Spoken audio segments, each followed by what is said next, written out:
So there's an extensive background check that has to be done.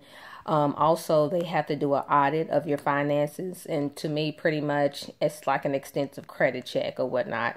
So once the background check and the audit of your finances, which is the background check, has been completed, and you get your acceptance letter, there could also be another wait time, which could take anywhere from 8 months to 2 years. And I know that sounds like this sounds like a long time, but the reason why they do that is because it's pretty much dependent on the available funding that they have for your house to be built.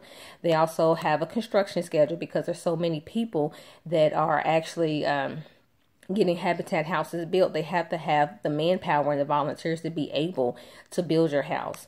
And the applicant also has to put in the sweat equity hours. And when I say sweat equity hours, it's pretty much the family that they're building the house for. They have to be engaged in the building of their own house.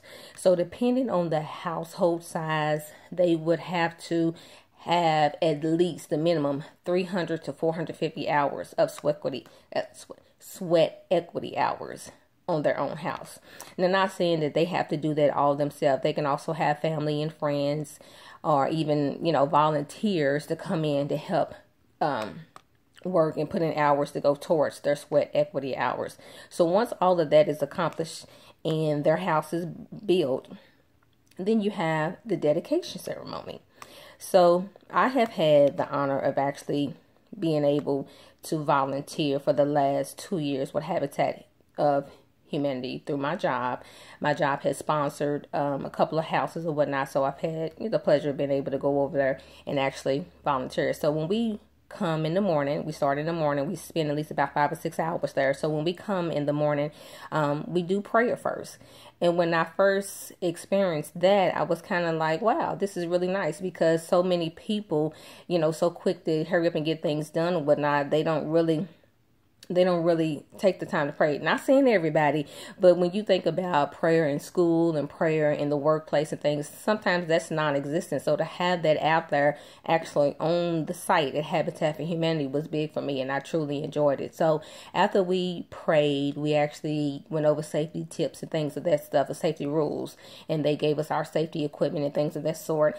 And we got split up into groups, and we went with different leaders that were actually workers for the Habitat for Humanity, and we worked on different things. One of the things that I enjoyed the best was the siding. I didn't know there was different type of sidings on the house that you actually can put on there, and this was good quality siding. So I'm like, this person has got some good quality things going on outside of the house and in the house. So I was very excited to learn about the siding and how to put it on and other things that we did within the house. So it was very humbling and nice. Not to mention, you also get to work with the person that is going to be owning this house, and you get to learn a lot of things about them and certain things of what they've been through, and how they led up to this or whatnot. So it was very exciting and humbling. And the person that I met, I believe her name was Tiffany Wilson, is very humbling and a very charming young lady, and she was she was awesome. So pretty much going into the situation and actually being able to help her with her house was very, very, very awesome.